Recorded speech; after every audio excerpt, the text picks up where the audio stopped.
Welcome to the Echo Essentials podcast. I'm Chris Pekarski. And I'm Dave Dale. Today we continue our Canadian election coverage with an interview of the Conservative government, Conservative Party. That's an interesting That's a loaded slip tackle, there. That one.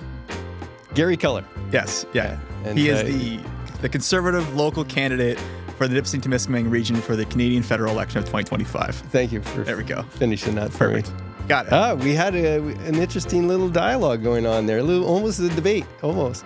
Yeah, I mean, you definitely, we'll save it for the content, but like you definitely had some interesting talking points to come from. And, you know, like, again, like I had to kind of, like, not talk about me, that sounds like I'm very self-interested, but I kind of had to put myself in a unique box here because as, you know, I've kind of alluded to earlier in the other shows and at the very beginning of this episode, like I am related to Garry. Like that is something that is very clear. It's very obvious. It's very public. Well, you're related to his wife in Powassan. Yes, in the sense that he married a Pekarski. I am Pekarski. His wife is my cousin. So therefore, by loosely association or terms, we are related, right? Yeah. So like, you know, just kind of like making sure like I straddled the line of like not being too friendly, not being like, you know, giving like, you know, lobs, but like also making sure that we have a point of conversation, right? And I think you had some really good questions there. And I'm really curious to what you thought about those questions and those answers. Well, I knew he could handle it. He has long, decades of experience and media experience. He was chief of staff with different people. He could handle any question. Yeah, he's seasoned. Yeah. So it was, for me, it was a little bit of a good opportunity to have discourse with somebody that has the background to handle a little bit of pushback. Some of our other candidates, they're their first time. I'm not going to argue with them. Like, I just want them to have a chance to say their piece. And, maybe a little bit of a question, maybe a little bit of a pushback, but I knew he could handle more. And I'm not naturally a conservative person as far as politics go. So I do view things from center to the left, always have. So I had some concerns about their platform I wanted to talk about as a voter, not necessarily as a journalist. Well, you kind of just gave away, the goods of the good there, right? Is that we talked about platform. We talked about, asking questions, and we asked about like, well, when's your federal platform coming out? Yeah. And at the time of this recording, it would come out, I guess, days before, but. Yeah. So 5 days before the election, we have a costed platform from the Conservatives. Yes. And that's not much time to go through it and really, right? Which is tough because I kind of wanted to push back on that, be like, well, Pierre Poilievre has been in this position, and oftentimes in a favorable polling position. They were gearing up for this for a long time. With the platform. Yeah. And it seems like they're kind of waiting for everyone else to put their chips on the table before they just actually put their own. Which I noticed that. That's how I sort of look like. Because the NDP and the federal the Liberal government put forth their platforms for this current election over the weekend, right? I want to say, busy weekend to put on anything. I think it was Good Friday. Yeah. So over the course of the quote unquote long weekend. But yeah, where there was record-setting early voters. Well, it was funny because there's 2 million people who were reported to vote over the course of the weekend. Yeah, I guess no one had any plans this weekend. Everyone's like, let's get engaged in federal politics. Or they wanted to get it out of the way. Like it's. But I heard there was long lineups and long waits, right? And that would turn some people off. I always wait till election day because it's used to be. I would go and vote and get a little bit of feel and color for my analysis I would write after the election. Right? So I'd vote on the election day just to get that actual taste. I have historically voted on election day. I think this time might be a bit different just because we have some like pet appointments that we have to do next Monday where it's a little hard for me to get it done. But 2 million that's a big number, I think, for a Canadian election. That's a big number for early polling. Oh yeah, that's huge. But we talked to Garry. I thought it was good to get him in. It was nice. We talked about it in the episode. We reached out to all 5 local candidates. At one point in time, they've all said yes. Unfortunately, as we outlined maybe earlier, the Green Party candidate Louise wasn't able to come onto the show. And And so we got 4 of the 5, which was great. And I think at the end of this, because this will precede, obviously, the Conservative episode, which will drop, Wednesday this week. It's interesting to kind of now, have all these conversations, like just kind of mull it all together, right? Because we've been kind of involved in this process on the media side of things, and it's been interesting, right? Well, I don't want to give away too much for our discussion. It was definitely one of our best episodes. Garry carried himself very well. He's very knowledgeable. I had an opportunity to ask him some very pointed questions. He handled them fairly well. I don't agree necessarily. I would love to debate him longer and further, right? There's things in his answers I wanted to follow up with, but I think it's an excellent start. If he, for some reason, is on the right track and he gets elected here, so we're going to have a representative with interesting background and connections with the Conservative Party. So that should be very cool. Yeah, it's good. Like I said, we've from the very beginning of our coverage, it's going to be tight, and I think it's in our area especially. It's been a 2-horse race, and we talked a bit about vote splitting as we have through other different parties in terms of when they come on here and how that affects it. I thought he really had a really unique, interesting answer to that. Yeah, which we'll save for the pod and tease. But it was a good conversation. I agree. I like our conversation about majority and minority governments, and it was a good one. So please join us for a conversation with Garry Keller, the candidate for the Conservative Party, seeking the seat for Nipissing, Timiskaming.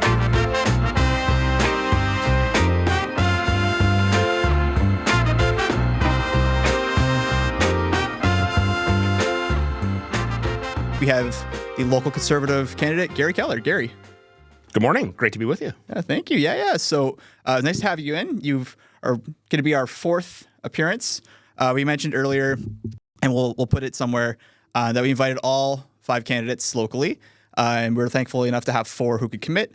And obviously we talked about Green eventually earlier on, but nice to have you in. How's been the campaign trail? Other than the weather, but I mean, that's life in Northern Ontario. Yeah. It's good to see that the day we're recording this in Toronto, it's, I think, colder and wetter than it is here. So that's nice to see. But no, honestly, from sort of tip to tail, the riding, as you know, it's a bigger riding. It has, enlarged, by the addition of Englehart and Earlton. So it's a large riding in terms of distance. But from, like I say, tip to toe in this riding, we are seeing a lot of very positive momentum, and the desire for change after 9 years of the current Liberal government is high. And there are a lot of undecided voters out there. Anthony Rhoda was a well-known member of Parliament in this community, served a long time. I have a lot of respect for Anthony and his time serving the community, but he's not on the ballot this time. And a lot of people who may have voted for Anthony in the past are saying, I can't bring myself to vote for the Liberals this time. I'm going to vote Conservative this time. So we're seeing a lot of positive momentum. We're all out of lawn signs. I'm told this is a record for our campaign, for a Conservative federal campaign. We've run out about last week already, and so we only have big signs left. We've been seeing a lot of new faces come in to volunteer on the campaign. So it's been a really, really encouraging, positive experience. Okay. Actually, I think I may have jumped my own gun there. I want to get... That's fantastic. I love hearing that. But let's get to more about you as a person. Do you touch base with the community?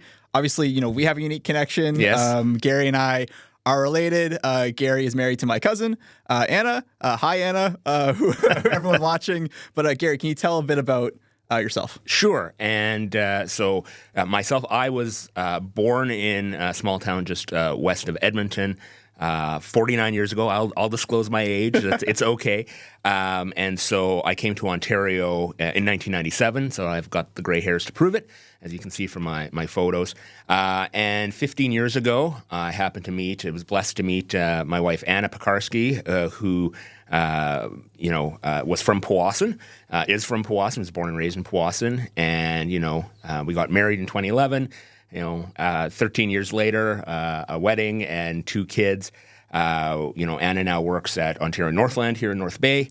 I'm a government relations consultant who works across Ontario, but also internationally as well. So I'm on the road a lot for my work as well. But my experience is I have close to 30 years of experience working in and around government and politics. I served as Stephen Harper's chief parliamentary advisor when he was Prime Minister of Canada.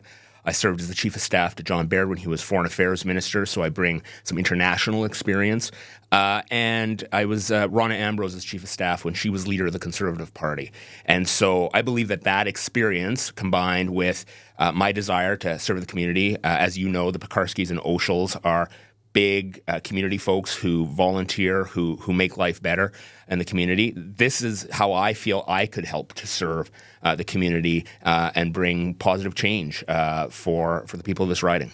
Okay, great. Welcome. Thank you. Good resume. I know Anna. She was very smart. She, I think she did, well, she was in university. She did a placement at the Nugget. That's correct. Yeah, and she got real smart and got the hell out of journalism. You know, I have many people who've spent journalism in that time. It's a tough industry. I have a lot of respect for the industry. It's not been easy, especially in smaller communities. But my tip to everybody is marry up. And that's exactly what I did with my wife, Anna. You know, she's the rock of our family. And I couldn't be doing this with, our two kids. We couldn't be doing this if we weren't doing this as a team together. Yeah, young kids, eh? One's 9 months or something like that? We have a 9-month-old Lucas and a 4.5-year-old Claire, who are both going concerns. But it's just awesome being dad. I'm a little bit older coming to this game as a father, but it has, just made my life better in so many different ways and made me a better person. Oh, excellent. When I first started researching you, because I hadn't heard of you before the announcement that you won the nomination here, and it was kind of weird. If not, I didn't know you, and I wasn't connected enough to know your background. But two locals were running for the nomination who had both had previously run. Correct. So it seemed like a parachute candidate, but then I found out the connection and a little bit more, more rooted here than a normal parachute type person. So it didn't qualify for that. Then I checked your Twitter, but there was one thing that caught my eye. One of the first tweets after your announcement was somebody saying, "You're not a real conservative. You have a Ukrainian flag and emoji in your timeline or whatever it's called, profile." And as someone who supports Canada's support of the Ukraine against the Russians, how does that? Is there a conservative position on Ukraine that I should worry about? No, absolutely not. First of all, look, I know some people have raised, and it's not so much Ukraine as an issue. It's more of, given the financial situation that we're in, given the rise in taxes and the cost of living and mortgage and housing costs, we should be more focused on getting things better for people here in Canada. And I agree with that. We need to do that. But at the same time, I believe we can walk and chew gum at the same time. Me personally, I'm very proud of my record on Ukraine. In 2014, after the revolution, when the Moscow-backed dictator was left, I had the fortune of traveling to Kyiv to stand in the Maidan with Prime Minister Harper and Minister Baird while there were still tires burning in the square, while there were still threats of Russian snipers in some buildings. And the bravery of the Ukrainian people is something that sticks with me. I've been a very outspoken opponent of Vladimir Putin's illegal and immoral invasion of Ukraine, so much so that in 2023, I was listed by Vladimir Putin and the Russians on their sanctions list. So I'm banned from going to Russia ever. And that's a badge of pride for me. I'm proud of that. And the Conservative Party's record is strong on Ukraine. I'm disappointed that the Liberal Party politicized one issue around a carbon tax, the Canada-Ukraine Free Trade Agreement. They absolutely politicized that situation.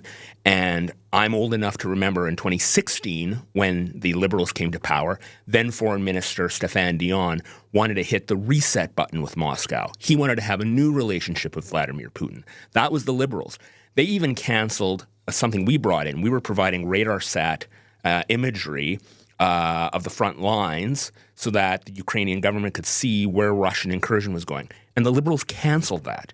So Chrystia Freeland and the Liberal Party can talk a good game on this, but the reality is they haven't always been there for Ukraine. And so I'm proud of my record. I understand people's concerns about dollars and the need to support people here, but I really do believe we can do both.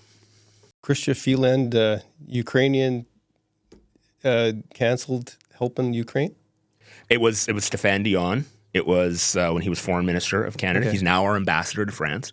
But he wanted to press reset. He wanted to have a new relationship with Russia and with the Putin government. And many of us were horrified by that approach. So I am proud of Rightly my record. so. Yeah. And not everyone's going to agree with my position. I've run into people both on the doors or whatever who have viewpoints, and I just respectfully disagree with that standpoint. So the party doesn't have anything in there that is going to cut assistance to Ukraine? We have, Mr. Poilievre gave a statement, I want to say last week, talking about Canadian support for Ukraine, including faster seizure of Russian assets in Canada, sale, and getting those seized assets and those seized dollars to the Ukrainian government. Yeah, because I think a few months ago, some of the seized assets were transferred over to them. It's been a very slow and having gone through some of this when I was at Foreign Affairs, you need a government that is and a minister that is constantly pressing both the RCMP and officials to, you've said you're going to do something, you need to get it done, right? And I'm very confident that a Conservative government would continue to push hard on that to get things done. Oh, excellent. Just a point I wanted clarification on. Absolutely. Right on. Yeah, so Gary, I have a couple questions regarding obviously this election. It feels like as a I'm going to say now at this point, as a 33-year-old person, it feels like every year it's a little fatiguing that we have to go through something that's like somewhat historic. For me, it's a little exhausting that every year is something different. But this election, it seems like there is a lot, federally, internationally on the line, and the polls have been very interesting. And so we talk about on the show vote splitting and strategic voting. And the PPC's been out in the game for a couple of years, and they typically have aligned relatively closely in terms of votership with Conservatives. For locals here, what was that conversation like for those who were debating, PPC or Conservative or even Liberal? Yeah, let me talk about the PPC aspect for a second. I've met some voters on the doorstep, less than I thought I might, but some voters on the doorstep who have said, look, I have voted for the PPC in 2019. I voted for them in 2021, but I now realize that what I did with my vote is I essentially helped the Liberals to get elected here in Nipissing, Timiskaming, and I'm going to vote Conservative this time. And I think that is my my sales pitch to those voters to say, look, that is the reality by voting PPC. By voting PPC, you're essentially voting for a Liberal government because the PPC has no hope of ever forming a government in this country. Their polling numbers are lower right now than they have been in some time. And my pitch to them is don't help elect a Liberal here in Nipissing, Timiskaming. If you want to ensure that a Conservative voice is elected, you've got to vote Conservative. And I respect the fact that that will not be everybody's choice. And I do believe too people have to vote their values and where they feel that way. But I really am making that pitch to say that is the reality of a vote for the PPC right now. And that seems to be getting a lot of traction on the doors. When it comes to Liberal votes, I am finding a great deal of undecided votes all through the communities in this riding. And my pitch to them is quite simple. It's this. It's, okay, I understand that you're trying to make a decision and there's still some time before Election Day. But over the last 9 years, your taxes have gone up, your cost of living has gone up, your mortgage and rent has gone up. Are we really going to reward the same people, and it is the same people, 90% of the people who are around Mark Carney are the same people that are around Justin Trudeau. Are we really going to reward the same people with another 4 years? And when I put the question that way, and I said, that's the question you have to answer yourself on Election Day. When I put the question that way, people go, wait, no, I don't think we should reward those people. And so that's kind of my pitch to voters. I will say that my local opponent, Pauline Rochefort, I did note in the debate that as the mayor of East Ferris, she's presided over two major tax increases, a 6.3% tax increase in 2025, just 7 weeks ago, and a 10% tax increase in 2023. Now, I understand that in real dollars, that might not be a massive amount of money, but I do also understand that for people on fixed incomes, seniors, others who are having a tough time, those are real dollar impacts on their lives. And that has traditionally been the Liberal Party's track record. Tax and spend, tax and spend, tax and spend. Only with a Conservative government will you find a government that is going to reduce spending and get spending under control and cut your taxes. I live in East Ferris. Did you say the tax increase in 23 was 10%? 10%. Oh, because I thought that was in 2021. I know they did both, but I just thought it was. I read it might be wrong. It was a Bay Today article that talked about a 2023 tax increase of 10%. Oh, okay. So I got the dates wrong. No, we've had big tax hikes for sure. The why and the wherefores. I stopped covering East Ferris just because it was too much to bear. I got two questions for you. Sure. One is about a costed platform. Yes. Have you guys come up with one yet? Platform's coming out tomorrow. That would be interesting to see. Is it does it impact you with it coming out so late in the campaign? No, I don't think so, because I expect the platform will consist largely of the announcements that Mr. Poilievre has made to date. There may be a few other things that are in that platform that are additional, but all through this campaign, Mr. Poilievre is trying to lay out a platform that is cost-effective, that is not aiming to spend vast amounts of money. It's trying to be very targeted in its focus and to help everyday people. I think of the announcement to provide 50,000 treatment spaces for those suffering from addiction or trying to get clean and get off of drugs. And, we know in this community drugs are an issue.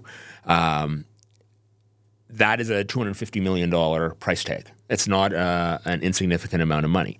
But it's something that he feels very strongly about, that if we're going to actually help people, it's got to be through treatment and not through safe supply and handing out drugs and more safe injection sites.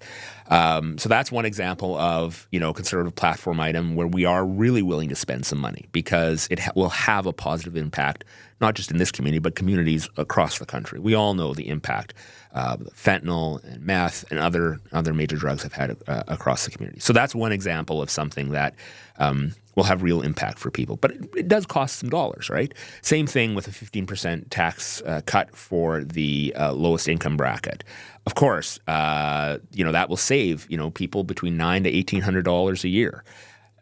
Is there a cost with that? Of course, there's a cost with that in less taxes coming in, but that is a worthy expenditure to put forward. So those are the kind of real common sense platform ideas that Mr. Poilievre has put forward. I'm proud to support. And I'm looking forward to seeing what the rest of the platform looks like. Earlier today, he came out with some additional housing policies. I know that's a big issue, not just here, but across the riding. We've talked about no GST on new homes. Today, we're saying no GST on new rental housing.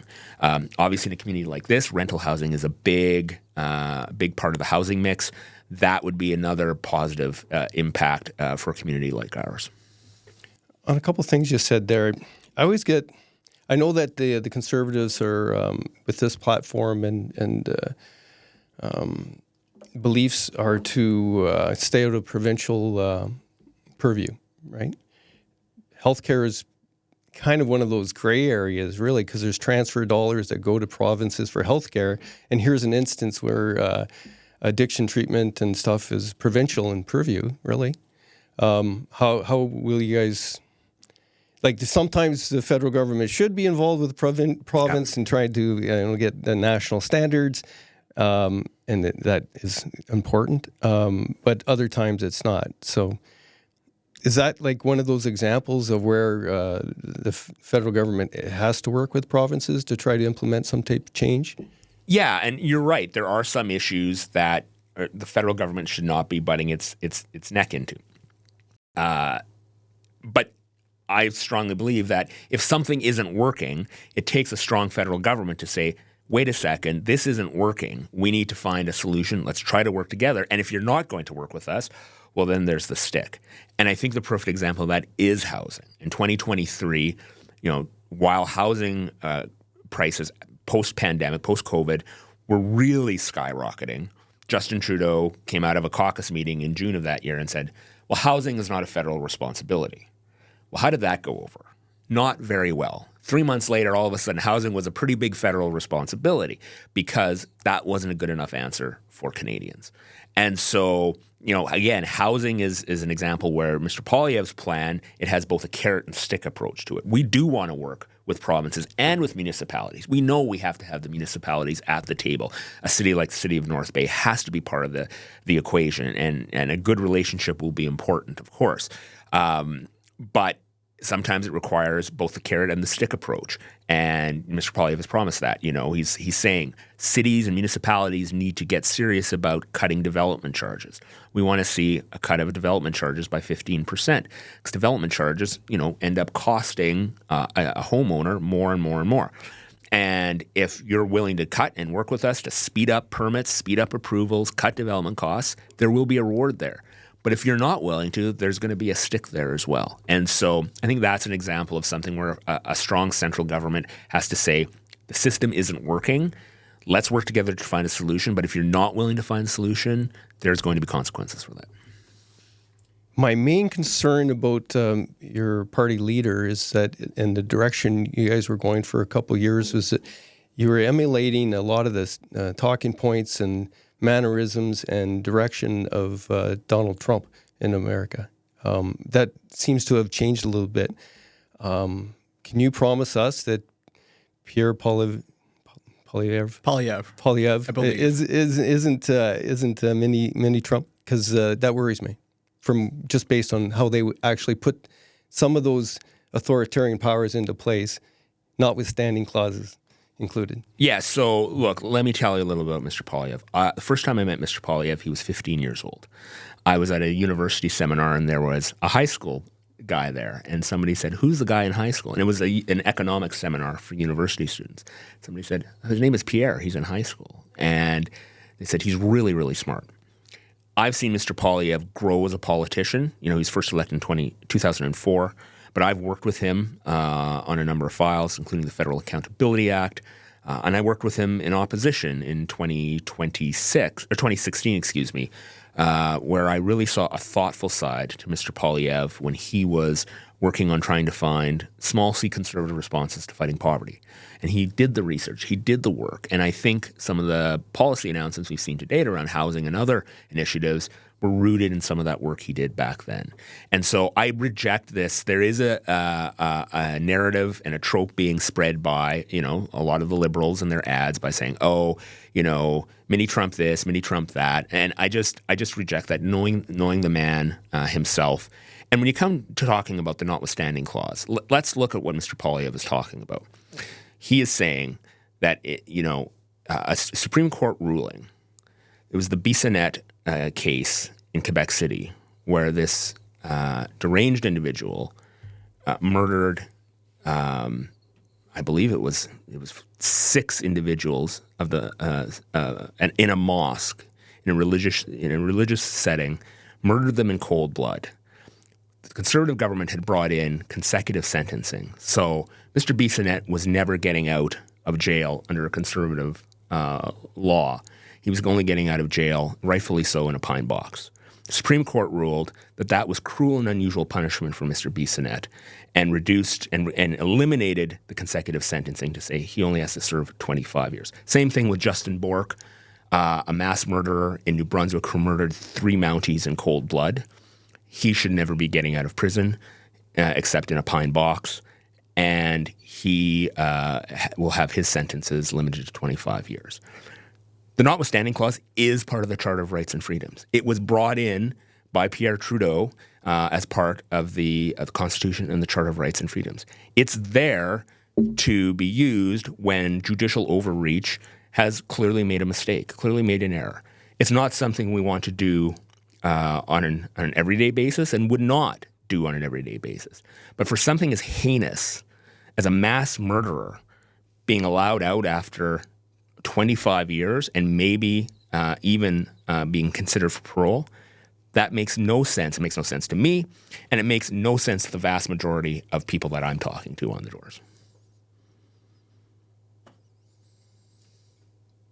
I agree that people are making hay out of the mini Trump thing, but I was watching the media coverage for a couple of years, and he was definitely emulating that campaign. So I'm glad to hear that very specific and very finite use of that would be something that would happen and not used to do other things.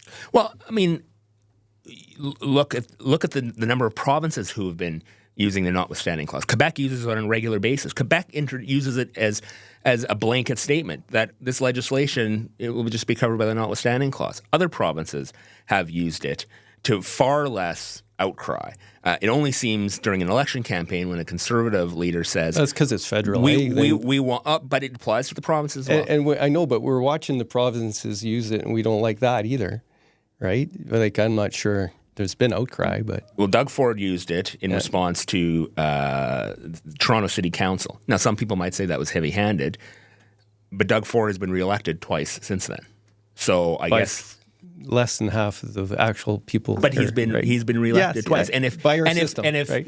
One thing I like about your platform, were so concerned, theoretically they would have rejected Mr. Ford. If all the citizens weren't splitting their votes, perhaps. Our electoral system needs reform. Like the people with the PPC or the NDP should have a vote. This is one of the promises that Trudeau broke right off the gate when he got elected. He promised electoral reform so that your vote would count. Is your party looking at anything like that? I personally, I haven't seen anything in the platform that would talk about electoral reform. I think we need to encourage more people to get out and vote. The good news is that the way elections are, and I'm expecting actually a fairly high turnout in this election based on the advanced polls today. I think Elections Canada, 2 million. 2 million, which is a new record for advanced polls. And a Conservative government actually introduced legislation to provide more opportunities for people to vote, to expand advanced voting days, so that, it's very convenient. It's about as convenient as possible.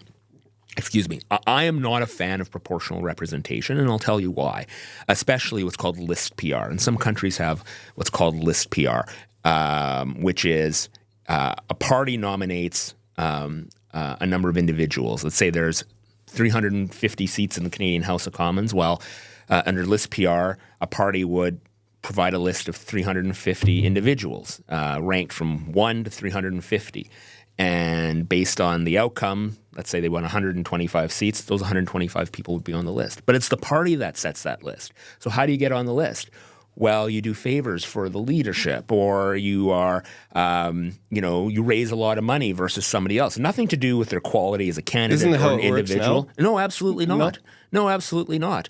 I'll give you an example in my nomination. I've seen the Liberals reward people that do them favors. Well, that's true. Right. That's true. But I see Stephen Harper do it too. In my nomination, I was able, to make a case to Conservative candidates here in a week. I had 48 hours to make a decision, and in a week I made the case successfully to enough voters within this riding to be the candidate here, and that's just due to hard work, door knocking, being on the ground, talking to people. And so I'm not a fan of proportional representation because I think it would guarantee in Canada especially perpetual minority. Is there anything you're fan of other than first past the post? I personally prefer first past the post system because I do think you have more likelihood of getting a majority government. And we've had minority governments since 2019, and I'm not sure minority governments have actually served Canadians that well during that time. There are times when a minority government can serve Canadians better. That's usually after a period of strong majority governments. But that hasn't, in my opinion, been the case. And I think for a lot of Canadians over the last 4 years, they feel very frustrated that a party with 25 seats seemed to be pushing the Liberal Party in a certain direction. And they said, but we didn't vote for any of that. We didn't vote for Jagmeet Singh's platform, but we're getting it. Why is it? How can that be? And so that frustrates a lot of people, and I understand that frustration. If I can hop in here, because it's been a bit. Sorry. No, it's all good. You guys are having a great conversation. I'm just kind of buckled up for it. I think when people talked about, electoral reform back in the day, I think a lot of people were maybe talking a bit about like ranked systems where people could vote for 1 to 5 different candidates. At least this is the one that I was more familiar with at the time, where if you wanted to list only 2 of them, you could do that. And at that point, it gives power to the vote of who you would prefer, right? And that way you kind of have representation by person, by area, so you can kind of give the person who would have the most favor, depending on the rankings over the cross of the whole thing, the proper representation. Now, I've never heard of that one before. I can't say I know that one specifically, but there's different ideas that I think if you wanted to entertain this idea, it would be a good one. And I think, unfortunately, it does kind of favor, the 2 predominantly, more, I guess, elected parties in Canada, Liberals and the Conservatives, to not pursue electoral reform because they're more likely to get a majority government, right? When you go in a position of where you have ranked, you have more opportunity for alliance in terms of policy and minority governments where they can kind of what's what I'm trying to look for here, collaboration or something along those lines. So I mean, I think I'd really be really keen to see at the national level what people thought about the reform topic again, because it's been gone for a while. Mm-hmm. But I mean, I think in terms of helping potential voter outcomes or voter turnout, I think that might maybe prove something. Well, let me. There's a couple things. I do want to talk about the ranked ballot system. Yeah, sure. Because when the Liberals were trying to essentially create a predetermined outcome when it came to electoral reform, Justin Trudeau was very clear that he preferred the ranked system of ballots because when you compare voters at the time, the Liberal Party was a lot of people's second choice. Most people's second choice. So he's essentially fixing the system to benefit the Liberal Party most of all. And so to me, that was very clear. Look, there are a lot of different models about electoral reform, but I always find it kind of ironic too. New Democrats tend to be the biggest pushers of electoral reform, proportional representation. Well, let's take a look at the recent Ontario election, where Merritt Stiles and the NDP got 700,000 votes and got 26 members of the Legislative Assembly, where Bonnie Crombie and the Liberals got 1.4 million votes and got 14 members of the Legislative Assembly.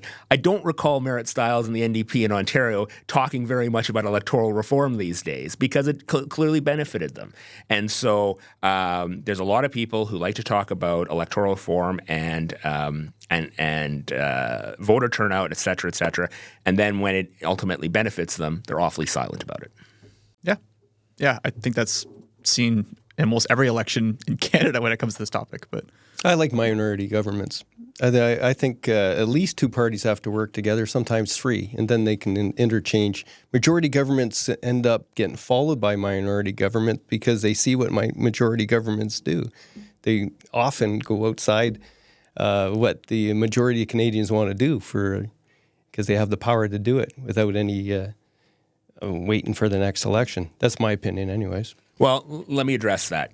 We've had minority governments since 2019, and based on both the Liberal platform and the fact that we had minority governments, I've been very concerned that we can't get anything done in this country. We can't get things built. We can't get things dug out of the ground. We can't seek the economic benefits for that. I'm glad you brought that up. That leads to my next question. To me, that is a key problem we have in this country, and we need a majority government that has with a clear platform that is saying what it's going to do, so that we can get this economy moving again.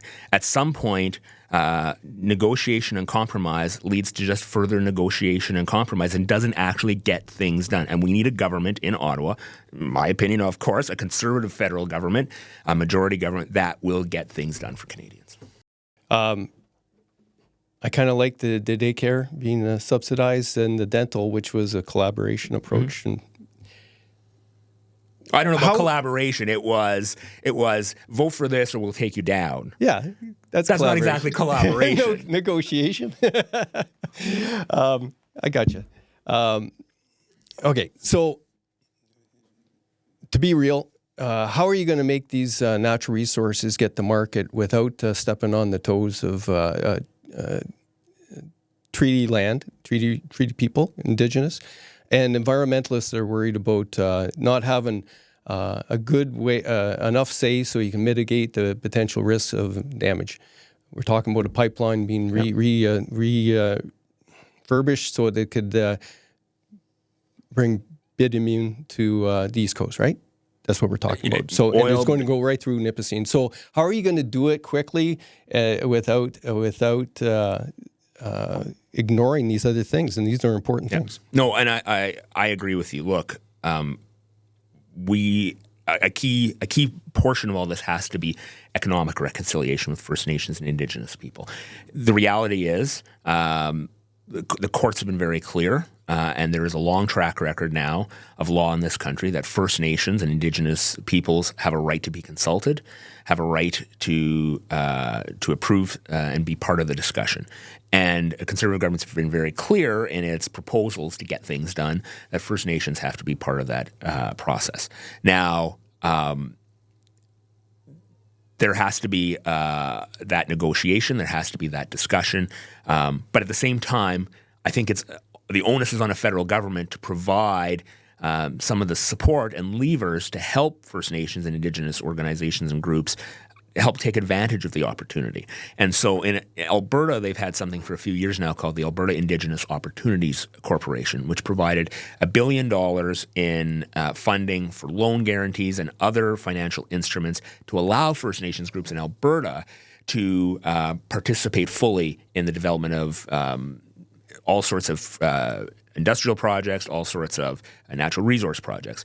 Mr. Poilievre and the Conservatives, what we're proposing is to take that example with a few tweaks to make sure it works well and bring it on a national basis so that, First Nations and Indigenous groups, so many of whom are entrepreneurial, they want to be part of the conversation, but might not have access to those levers of funding to fully participate in those sorts of things. I mean, one of the reasons why the Ring of Fire hasn't progressed very far is there is not full agreement amongst the First Nations groups there. And I know the provincial government is working hard to bring everybody to the table to get together to make sure everybody shares in the benefits together. That's how we're going to move economic reconciliation forward in this country. And it's not going to be easy, but doing big things to help our country grow, succeed on the world stage, if they were easy, they'd been done by now. But these things, we do them because they are difficult, but they have the benefit for our country, not just for our generation, but for future generations as well. And so, there are red tape and regulation issues around some of these things.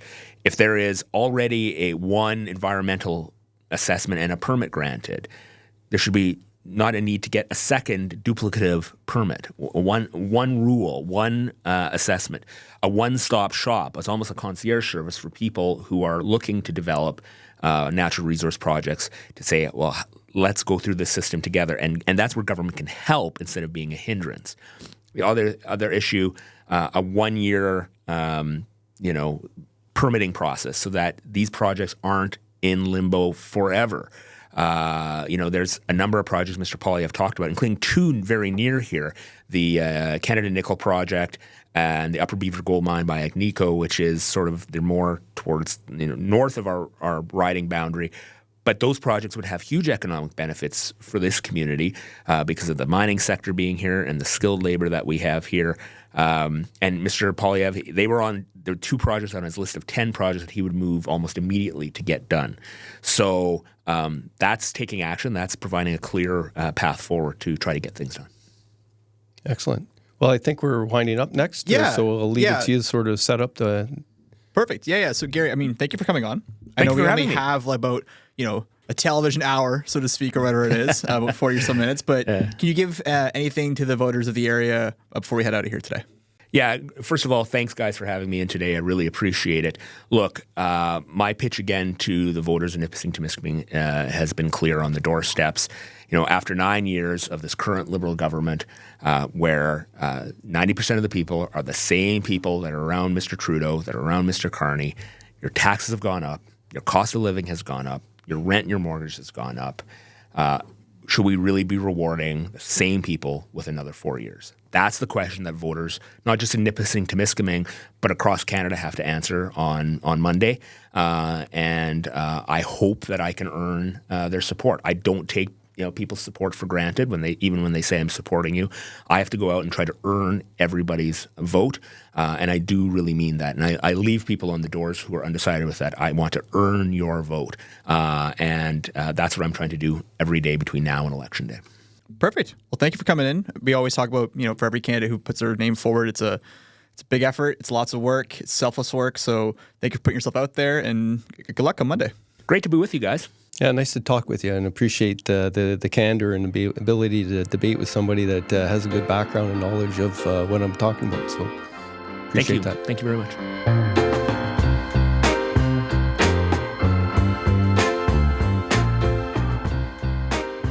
Well, that's another Echo Essentials podcast.